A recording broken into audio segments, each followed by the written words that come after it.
नमस्कार मित्रों, मैं हिंदी साहित्य सागर के यूट्यूब चैनल पर आप सबका स्वागत करती हूँ। जैसा कि आप लोग थंबनेल को देखकर ही समझ गए होंगे कि मैं इस वीडियो में आप लोगों को आधुनिक काल के कवि भारतेंदु हरिश्चंद्र को पढ़ेंगे। तो आइए बिना देर किए हुए हम लोग पढ़ना शुरू करते हैं भारतेंदु जी को। तो देखिए, भारतेंदु हरिश्चंद्र, तो इनका जन्म जो है 1850 ईस्वी में काशी में हुआ था। भारतेंदु हरिश्चंद्र का जन्म कब हुआ था? तो 1850 ईस्वी में काशी में हुआ था और इनकी मृत्यु जो है सन 1885 ईस्वी में काशी में ही हुआ था। और जिस दिन इनका जन्म हुआ था उस दिन कौन सा वार था? तो सोमवार था। सोमवार को इनका जन्म हुआ था, अर्थात इन्हें 35 वर्ष का जीवन काल प्राप्त हुआ था। देखिए, 1850 ईस्वी में इनका जन्म होता है और 1885 ईस्वी में ही इनकी मृत्यु हो जाती है। तो कुल मिलाकर के ये कितने वर्ष तक जीवित रहे? तो 35 वर्ष तक। और इनके पिता का नाम जो है गोपाल चंद्र गिरधर दास था। गोपाल चंद्र जो ये थे, ये भी एक कवि थे और गिरधर दास के नाम से ये जो है रचनाएं करते थे। इनके पिता भी लेखक थे। माता का नाम सुलेखा था और इनकी प्रेमिका का नाम जो है चंद्रिका, मल्लिका और माधुरी मिलता है। और कहीं कहीं इनकी माता का जो नाम है वो पार्वती भी मिलता है। और इनके पत्नी का नाम यहाँ पे नहीं लिखा है, तो इनके पत्नी का नाम जो है मन्ना देवी था। भारतेंदु का उपनाम रसा था और ये जो रसा नाम है, इस नाम से उर्दू में लिखते थे। ये इस नाम का प्रयोग कहाँ करते थे? तो जब ये उर्दू की रचनाएं करते थे तो रसा नाम से लिखते थे। और युग किस युग के थे? तो भारतेंदु युग के थे ही, और इन्हीं के नाम से जो है भारतेंदु युग नाम भी पड़ा था। और इनके गुरु का क्या नाम था? तो श्री प्रसाद सितारे हिंद। और ये किस संप्रदाय में दीक्षित हुए थे? तो वल्लभ संप्रदाय में थे।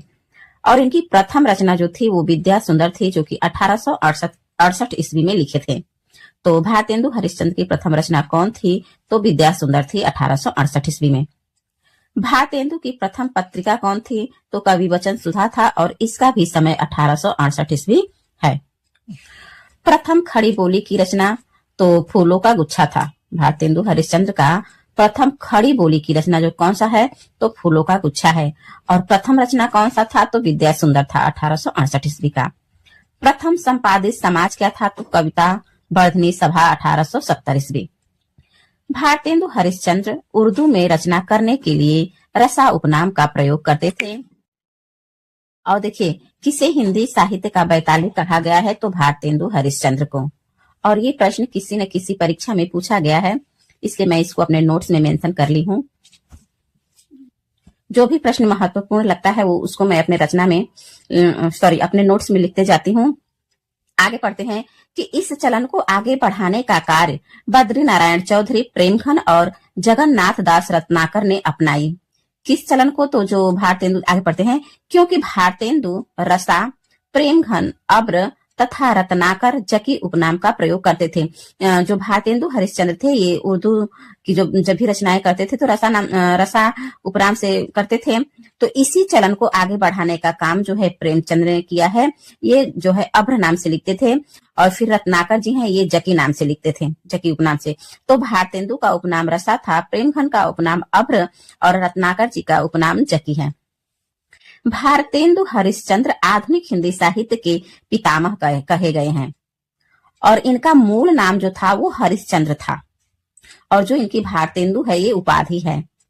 1880 ईस्वी में इन्हें भारतेंदु की उपाधि प्राप्त हुई, अर्थात इन्हें भारत का इंदु मतलब चंद्रमा होता है, तो इंदु यानी चंद्र कहा गया है। 10 वर्ष की अवस्था तक आते आते माता पिता की सुखों से वंचित हो गए। जो भारतेंदु हरिश्चंद्र थे, जब ये 10 वर्ष के थे तभी इनके माता पिता की साया इनके ऊपर से उठ गया था। इन्होंने 5 वर्ष की अवस्था में ही यह पद लिखा था, ले बेवढ़ा ठाढ़े भये श्री अनिरुद्ध सुजान, बाड़ासुर की सेन को हनन लगे भगवान। तो ये जो पद है ये 5 वर्ष की अवस्था में ही भारतेंदु ने लिखा था। एक बार पुनः देखते हैं, ले बेवढ़ा ठाढ़े भये श्री अनिरुद्ध सुजान, बाड़ासुर की सेन को हनन लगे भगवान। आगे है कि धन के अत्यधिक व्यय के कारण ये ऋणी बन गए, जिसके कारण इनकी मृत्यु हो गई। भारतेंदु हरिश्चंद्र कवि वचन सुधा 1868 ईस्वी में मासिक रूप में प्रकाशित किए। तो कवि वचन सुधा किस रूप में प्रकाशित किए थे? तो मासिक रूप में, ये मासिक पत्रिका थी। यही पत्रिका ने कवि वचन सुधा सन 1877 ईस्वी में पाक्षिक का मतलब 15 दिन पर रूप में प्रकाशित होने लगी। कब? तो 1877 ईस्वी में जो है कवि वचन सुधा पाक्षिक यानी 15 दिन में ही प्रकाशित होने लगती थी। साथ ही 1881 ईस्वी में यही पत्रिका यानी कवि वचन सुधा पत्रिका जो है 1881 ईस्वी में साप्ताहिक रूप में प्रकाशित होने लगी।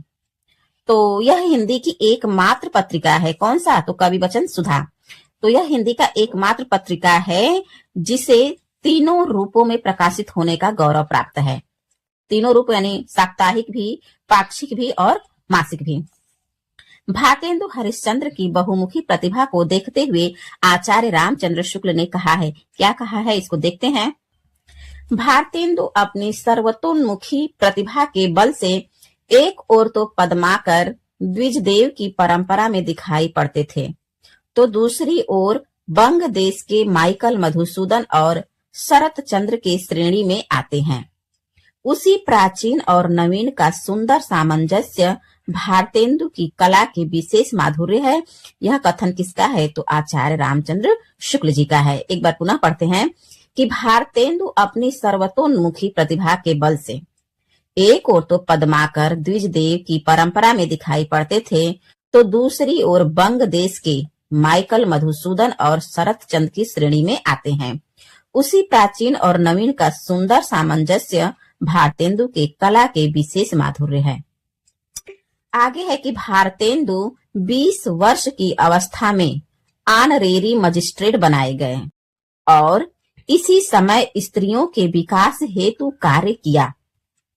भारतेंदु हरिश्चंद्र ने सन 1873 ईस्वी में दूसरी पत्रिका हरिश्चंद्र मैगजीन को मासिक रूप में प्रकाशित करवाया। तो इनका एक कवि वचन सुधा था, वो तो 3 मासिक भी था, साप्ताहिक और पाक्षिक, तीनों रूपों में देखने को मिला था। और फिर उसके बाद जो है इन्होंने हरिश्चंद्र मैगजीन को प्रकाशित करवाया और ये मासिक था। आगे है कि हरिश्चंद्र मैगजीन पत्रिका ब्रज भाषा की समर्थक थी। देखिए, जो हरिश्चंद्र मैगजीन पत्रिका थी वह ब्रज भाषा की समर्थक पत्रिका थी और बनारस की सीमा के अंदर घटित हो रही घटनाओं को उजागर करती थी। बनारस के अंदर जितने भी घटनाएं घटित हो रहे थे उसको इस पत्रिका के माध्यम से उजागर किया जाता था। यह पत्रिका यानी हरिश्चंद्र मैगजीन, यह पत्रिका 8 माह व 8 अंक के बाद हरिश्चंद्र मैगजीन नाम को बदलकर हरिश्चंद्र चंद्रिका के नाम से आगे प्रकाशित हुआ। ठीक है, इसकी विशेषता ये है। और हम लोग जो पढ़े थे कवि वचन सुधा, तो उसकी खासियत क्या थी कि वो तीनों रूपों में प्रकाशित होती थी, साप्ताहिक भी, पाक्षिक भी और मासिक भी। और जो हरिश्चंद्र मैगजीन है इसकी विशेषता यह थी कि यह ब्रज भाषा की समर्थक थी और दूसरी विशेषता है कि यह पत्रिका जो है 8 माह और 8 अंक के बाद हरिश्चंद्र मैगजीन नाम बदलकर हरिश्चंद्र चंद्रिका के नाम से प्रकाशित होने लगी। और देखते हैं कि हरिश्चंद्र चंद्रिका का मूल स्वर देशभक्ति और अंग्रेज शासन की गलतियां उघारना था। भारतेंदु हरिश्चंद्र ने स्त्रियोपयोगी पत्रिका 1874 ईस्वी में बाला बोधिनी शीर्षक से प्रकाशित किया। तो इनकी 3 पत्रिकाएं हैं, एक कवि वचन सुधा है और एक जो है वो है हरिश्चंद्र मैगजीन है और एक तीसरा बाला बोधिनी पत्रिका है। इस पत्रिका में स्त्री समस्या के साथ साथ घरेलू टिप्स भी प्रकाशित हुआ करते थे। यहाँ से प्रश्न बनता है कि स्त्रियों की समस्या किस पत्रिका में जो है भारतेंदु ने उजागर किया है? तो बाला बोधिनी पत्रिका में।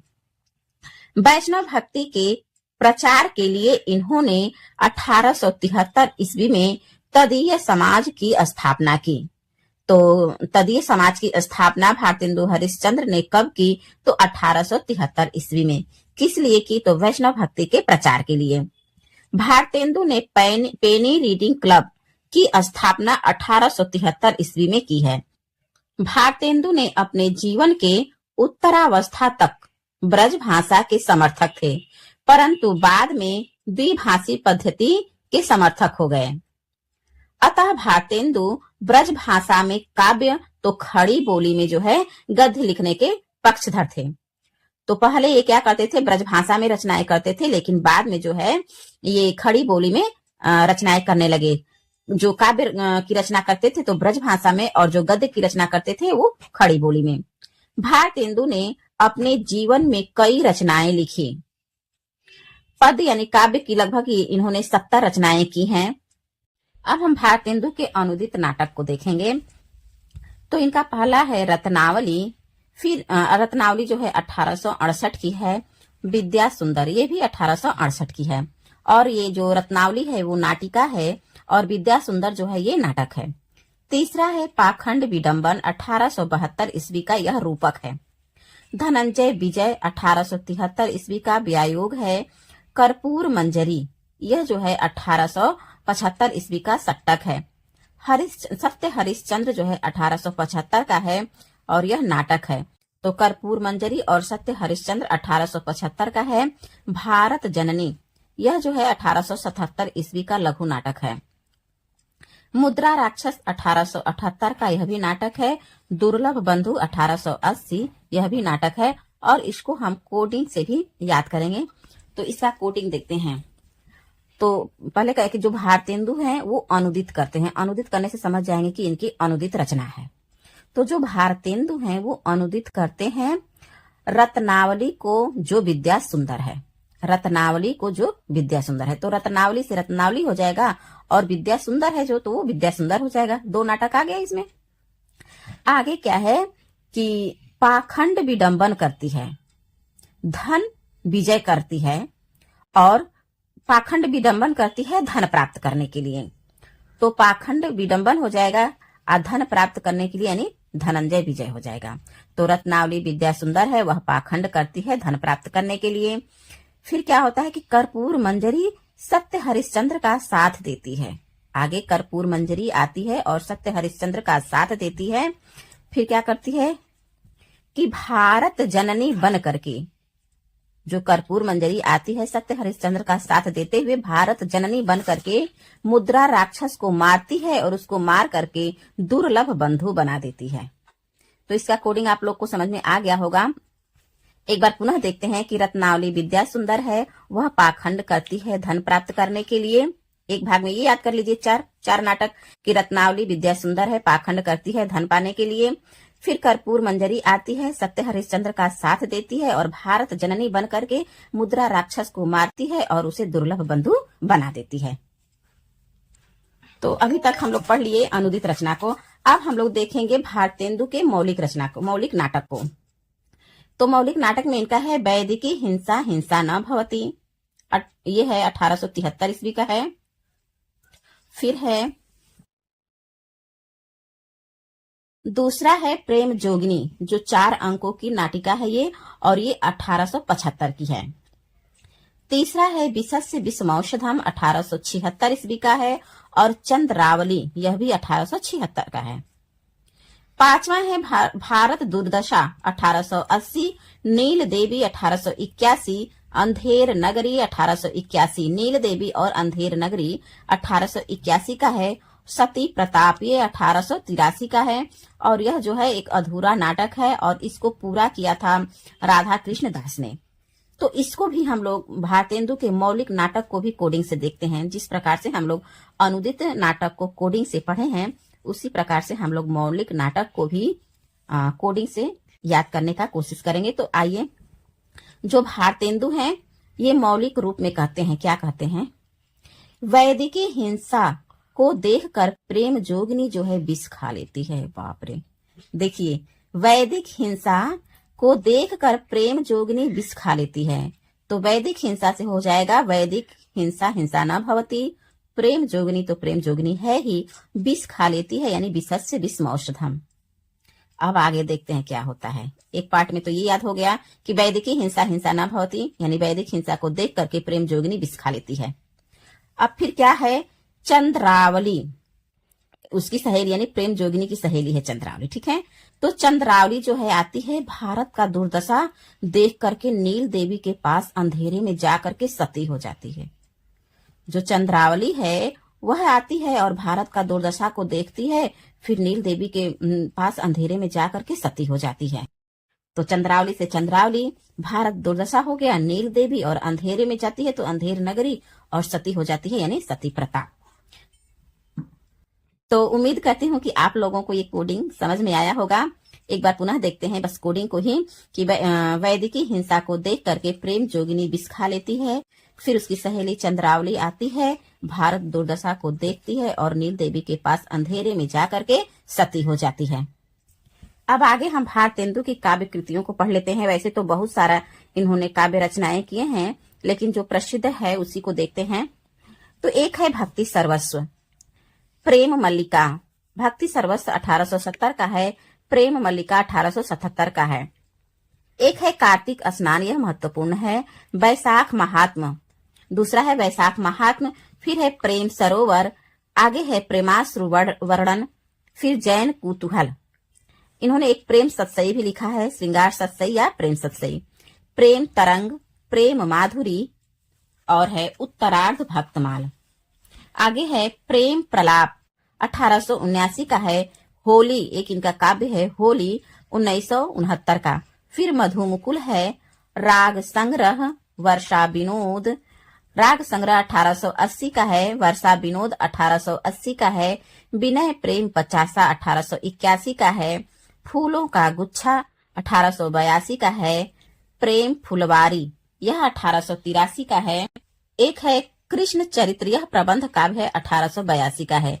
प्रातः स्मरण है, तन्मय लीला है, दान लीला, रानी छद्म लीला, उरेहना, संस्कृत लावनी और मुंह दिखावनी है। उर्दू का स्यापा है, प्रबोधिनी है, सुमनांजलि है, बंदर सभा, बकरी बिलाप, विजय बल्लरी, विजयनी, विजय वैजयंती और रिपुनाष्टक है। इन्होंने एक कहानी भी लिखी है, अद्भुत अपूर्व स्वप्न।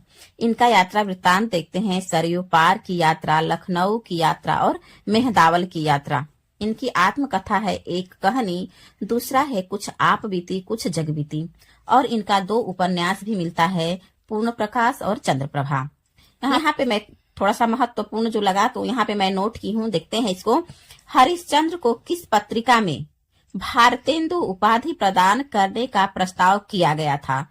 तो उत्तर होगा सार सुधानिधि पत्रिका में।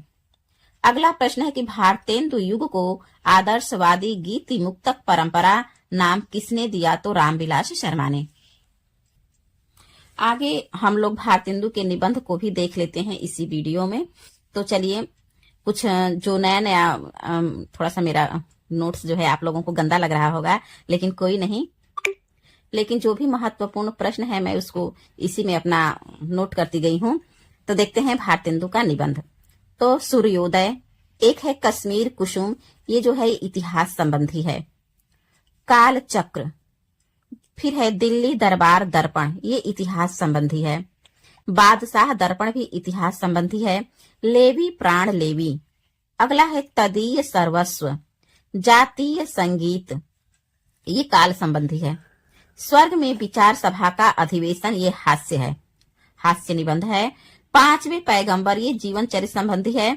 अंग्रेजी स्रोत, अंग्रेजी स्रोत जो है यह भी हास्य व्यंग है। वैष्णवता और भारतवर्ष, यह धर्म संबंधी है। और हिंदी भाषा, ये साहित्य संबंधी है इनका निबंध। फिर है भ्रूण हत्या, मणिकर्णिका, ये पुरातत्व संबंधी है। अंग्रेजों से हिंदुस्तानी का जी क्यों नहीं मिलता, एक ये है। फिर है नाटक, ये बहुत प्रसिद्ध है, ये नाटक है लेकिन है ये निबंध, और ये 1883 का है। ईश्वर बड़ा विलक्षण है, भारतवर्ष की उन्नति कैसे हो सकती है, यह राष्ट्रीय भावना संबंधी इनका निबंध है। तो इसको भी आगे है, देखिए यहाँ पे थोड़ा सा मैं नोट्स की हूँ। ऋतु संबंधी तो बसंत है, ग्रीष्म ऋतु है, वर्षा काल है। फिर जीवन चरित्र संबंधी है, जयदेव का जीवन चरित्र, सूरदास का जीवन चरित्र, बीबी फातिमा। तो इसको भी हम लोग कोड के माध्यम से कोडिंग करते हैं। तो देखते हैं कि जो भारतेंदु है ना, ये सूर्योदय में जो है कहाँ जाते हैं? कश्मीर जाते हैं। किसके साथ? तो कुसुम के साथ। तो भारतेंदु जी जो हैं सूर्योदय में कश्मीर जाते हैं कुसुम के साथ। और जब ये जाते हैं वहां पे ना, तो काल चक्र में फंस जाते हैं, काल चक्र में फंस जाते हैं। तभी उन्हें जो है दिल्ली दरबार में वहां के बादशाह पकड़ करके ले जाता है। सूर्योदय होते ही जो है भारतेंदु कश्मीर घूमने जाते हैं कुसुम के साथ, और ये वहां पे कालचक्र में फंस जाते हैं। फिर दिल्ली दरबार के लोग जो है दिल्ली दरबार में पकड़ करके उनको वहां ले जाते हैं बादशाह। फिर वो कहते हैं, बादशाह वहां पर ले जाकर के कहते हैं कि क्या करूं तेरा, लेवी प्राण लेवी, तुम्हारा प्राण ले लूं, क्या करूं तुम्हारे साथ भाई, लेवी प्राण लेवी, या तदीय सर्वस्व, या तुम्हारा सब कुछ ही तुमसे छीन लूं। ठीक है। फिर आगे क्या होता है कि जातीय संगीत का आयोजन होता है और स्वर्ग में विचार सभा का अधिवेशन होता है।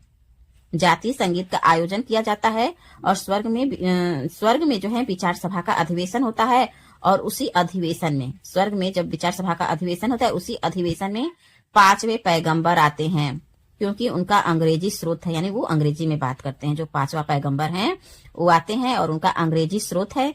फिर वैष्णवता और भारतवर्ष, वैष्णव और भारतवर्ष के विषय में बात करते हैं। कैसे? हिंदी भाषा में। हिंदी भाषा में फिर आगे कहते हैं कि भ्रूण हत्या हो रहा है मणिकर्णिका घाट पे, इसलिए अंग्रेजों से हिंदुस्तानियों का जी क्यों नहीं मिलता। भ्रूण हत्या होता है कहाँ पे? मणिकर्णिका घाट पे, इसीलिए तो जो अंग्रेजों से हिंदुस्तानियों का जी नहीं मिलता है। ये नाटक बड़ा इस नाटक में क्योंकि ईश्वर बड़ा विलक्षण है, इसीलिए हमारे भारतवर्ष की उन्नति कैसे हो सकती है। तो ये रहा कोडिंग। एक बार पुनः इस कोडिंग को पढ़ेंगे, आप लोग ध्यान पूर्वक सुनिएगा। अगर आप लोग को अच्छा लगे तो लिख लीजिएगा और याद करने में आप लोगों को बहुत मदद मिलेगी।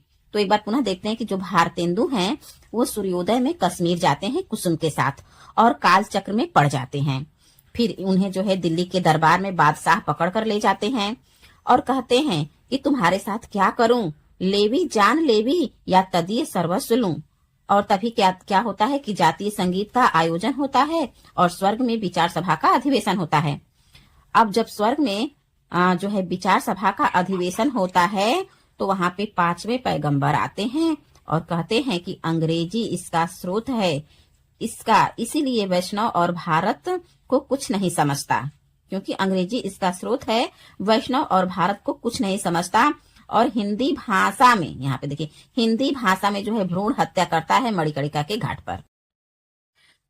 हिंदी भाषा में भ्रूण हत्या करता है मणिकर्णिका के घाट पर, इसलिए अंग्रेजों का हिंदुस्तानियों से जी क्यों नहीं मिलता इस नाटक में, क्योंकि ईश्वर बड़ा विलक्षण है, इसीलिए भारतवर्ष की उन्नति कैसे हो सकती है। तो हम लोग निबंध को भी कोडिंग से देख लिए और इनके नाटक को भी देख लिए। अब आगे थोड़ा सा पढ़ लेते हैं भारतेंदु के संदर्भ में अन्य तथ्य को। तो जो विजयनी विजय वैजयंती है, यह एक निबंध काव्य है। जो भारतेंदु की रचना विजयनी विजय वैजयंती है, यह एक निबंध काव्य है जो मिस्र में भारतीय सेना द्वारा विजय प्राप्त की गाथा को गाती है। तो ये उसका वर्ण विषय हो गया विजयनी विजय वैजयंती का। आगे जो प्रबोधिनी है, तो प्रबोधिनी नामक रचना में भारतेंदु हरिश्चंद्र ने विदेशी वस्तुओं, जिनमें कपड़ा, कारखाना, टाफी, बिस्किट, अन्य लुभावनी विदेशी वस्तुओं के त्याग की प्रेरणा दी है। और जो इनका रचना प्रातः समीरन था, उसमें क्या है कि इस रचना में यानी प्रातः समीरन में प्रकृति चित्रण की दृष्टि से उत्कृष्ट रचना मानी जाती है। जो बंगला भाषा के प्यार छंद का प्रयोग हिंदी में भारतेंदु जी ने किया था। यहाँ से ही प्रश्न पूछ देता है कि जो प्रातः समीरन में किस छंद का प्रयोग हुआ है, तो हमारा उत्तर होगा प्यार छंद। तो भारतेंदु जी ने प्रयोग किया है। साथ ही साथ प्यार छंद राष्ट्रीय भावना एवं संस्कृति चित्रण के लिए सर्वसुलभ होती है। आगे है समधिन मधुमास। तो समधिन मधुमास में भारतेंदु ने बंगला भाषा की ही परौडी शैली के रूप को उकेरा है। तो समधिन मधुमास जो है किस शैली में भारतेंदु जी ने लिखा है, तो परौडी शैली में, जिसे गाली गायन व स्वीकृति हाजिर जवाबी के लिए प्रयोग किया जाता है। जो पैरोडी शैली है कर रहा है, ये गाली गायन व स्वीकृति हाजिर जवाबी के लिए प्रयोग किया जाता है। पैरोडी शैली के अंतर्गत गाली नामक छंद का प्रयोग समधिन मधुमास में हुआ है। गाली नामक छंद का प्रयोग। अब है बंदर सभा। तो इस रचना में भारतेंदु ने परौडी शैली का पूर्णतः प्रयोग किया है। परौडी का मतलब है हंसी, मजाक या व्यंग। परौडी शैली का प्रयोजन भारतेंदु की किस रचना में हुआ है, तो उत्तर होगा बंदर सभा। पैरोडी शैली का प्रयोग भारतेंदु की किस रचना में हुआ है? तो बंदर सभा में। उर्दू का स्यापा। स्यापा मतलब होता है रोना, पीटना, आत्ममातन या शोक। स्यापा का मतलब होता है रोना, पीटना, आत्ममातन या शोक। इस रचना में भारतेंदु ने अरबी, फारसी व उर्दू के स्यापा नामक काव्य रूप की शैली को अपनाया है। उर्दू के स्यापा में। फिर है नए जमाने की मुकरी नामक रचना में भारतेंदु जी ने नए जमाने की मुकरी में सामाजिक, राजनीतिक और धार्मिक विसंगतियों पर व्यंग किए हैं। भारतेंदु जी ने काल चक्र की भूमिका में लिखा है। यह बहुत ही महत्वपूर्ण प्रश्न है और ये कई परीक्षा में आ भी चुका है। इसको देखते हैं कि भारतेंदु जी ने काल चक्र की भूमिका में लिखा है। क्या लिखा है? कि हिंदी नए चाल में ढली। प्रश्न पूछता है कि हिंदी नए चाल में ढली, यह जो है भारतेंदु जी ने किस रचना की भूमिका में लिखा है? तो काल चक्र की। भारतेंदु ने नारद भक्ति सूत्र का अनुवाद तदीय सर्वस्व नाम से किया है। तदीय सर्वस्व नाम से किसका अनुवाद किया है? तो नारद भक्ति सूत्र का। तदीय सर्वस्व नामक रचना वैष्णव धर्म के मूल्यवान तथ्यों को स्पष्ट करती है। भारतेंदु ने सांडिल्य भक्ति सूत्र नामक रचना का अनुवाद भक्ति सूत्र वैजयंती शीर्षक से किया है। आगे जो इनकी रचना थी रानी छद्म लीला, तन्मय लीला और देवी छद्म लीला, ये तीनों जो है रचनाएं भारतेंदु की प्रबंध गीत काव्य है। कौन कौन से? रानी छद्म लीला, तन्मय लीला और देवी छद्म लीला, ये तीनों प्रबंध गीत काव्य है। डॉक्टर नगेंद्र ने भारतेंदु हरिश्चंद्र को कविता के क्षेत्र में नवयुग का अग्रदूत कहा है। देखिए महत्वपूर्ण है कि कविता के क्षेत्र में जो है भारतेंदु हरिश्चंद्र को नवयुग का अग्रदूत किसने कहा है? तो डॉक्टर नगेंद्र ने। अब हम लोग पढ़ेंगे भारतेंदु की चर्चित पंक्तियां को। तो इनकी महत्वपूर्ण चर्चित पंक्तियों को पढ़ते हैं। फरकी उठी सबकी भुजा, खरकी उठी तलवार, क्यों आपहु ऊंचे भये आर्य मोक्ष के बाद। अगला है कि हाय वहे भारत भुव भारी, सबहि विधि सो भई भिखारी, हाय चित्तौड़ नीलज तू भारी, अजहू खरो भारत ही मझारी। फिर है कि कहाँ करुणा निधि के सब सोए, जागत नाही अनेक जतन करी भारतवासी रोए। निज भाषा उन्नति अहे सब उन्नति के मूल, बिनु निज भाषा ज्ञान के मिटे नहीं के सूल। यह जो है हिंदी पत्रिका में छपा था। आगे है पिय पियारे तिहारे निहारे, बिना अखिया दुखिया नहीं मानतु है। भारतेंदु हरिश्चंद्र ने इसी यानी पिय पियारे तिहारे निहारे, बिना अखिया दुखिया नहीं मानतु है, समस्या पूर्ति में लिखा था। इसी को यहाँ दिया है कि भारतेंदु हरिश्चंद्र ने इसी समस्या पूर्ति को लिखा था। पिय पियारे तिहारे निहारे, बिना अखिया दुखिया नहीं मानती है। आगे है सिसुताई अजो न गई, तन ते तऊ जो बन ज्योति बहोरे लगी। आगे है कि आज लो न मिले तो कहाँ हम तो तुम्हारे सब भांति कहावे। फिर है प्यारे जू है जग की यह रीति, विदा के समय सब गरवा लगावे। तो सच्चाई भी है आज के युग का कि जब सब लोग जीते जाते हैं रहते हैं तो उनको कोई मतलब वो नहीं करता है, लेकिन मरने के बाद सब लोग रोते हैं। सखा प्यारे कृष्ण के, गुलाम राधा रानी के। आगे है कि रसा महावे फसाहत, दोस्त क्या दुश्मन भी है सारे, जमाने में तेरे तर्जे सुखन की यादगारी। भीतर भीतर सब रस चूसे, हंसी हंसी के तन मन धन मुंह से, जाहिर बातन में अति तेज, क्यों सखी सज्जन नहीं अंग्रेज। ये मुकरियां हैं। सभा में दोस्तों बंदर की आमाद है, गधे और फूलों की अफसर की आमाद है। आगे है श्री राधा माधव युगल चरण रस अपने को मस्त बना, पी प्याला भर भर कर कुछ, इसमें का भी देख मजा। ये भी भारतेंदु की पंक्ति है। आगे है कि रो वहु मिली सब भारत भाई, हाँ हाँ हाँ भारत दुर्दशा न देखी जाए। यह भारत दुर्दशा नाटक से है। आगे है कि जब मुंह लागे तब नहीं छूटे, जाति माल धन सब कुछ लूटे, पागल करी मुहि करे खराब, क्यों सखी सज्जन नहीं शराब। यह भी मुकरियां है। कह करके मुकर जाना, उसी को मुकरी कहते हैं। आदिकाल कवि अमीर खुसरो के बाद जो है आधुनिक काल में भारतेंदु ने मुकरियों की रचना नए ढंग से की थी। तो आज के इस वीडियो में हम लोग भारतेंदु जी को पढ़े हैं और जहां तक हुआ है मैं संपूर्ण पूरे भारतेंदु को जो है पढ़ने की कोशिश की हूँ। कहीं कुछ मेरे तरफ से तो छूटा नहीं है। अगर कुछ भी छूटा होगा तो आप कमेंट करके बताइएगा। वैसे मैं तो कुछ छोड़ी नहीं हूँ। तो आज के इस वीडियो में बस इतना ही और इसके आगे एक और कवि को लेकर आएंगे और उनके भी विषय में इसी प्रकार से अच्छे से पढ़ेंगे और समझेंगे। तब तक के लिए आप लोगों का बहुत बहुत आभार और धन्यवाद। और आप लोगों को हमारी वीडियो अच्छी लगती हो तो लाइक जरूर किया करें। धन्यवाद।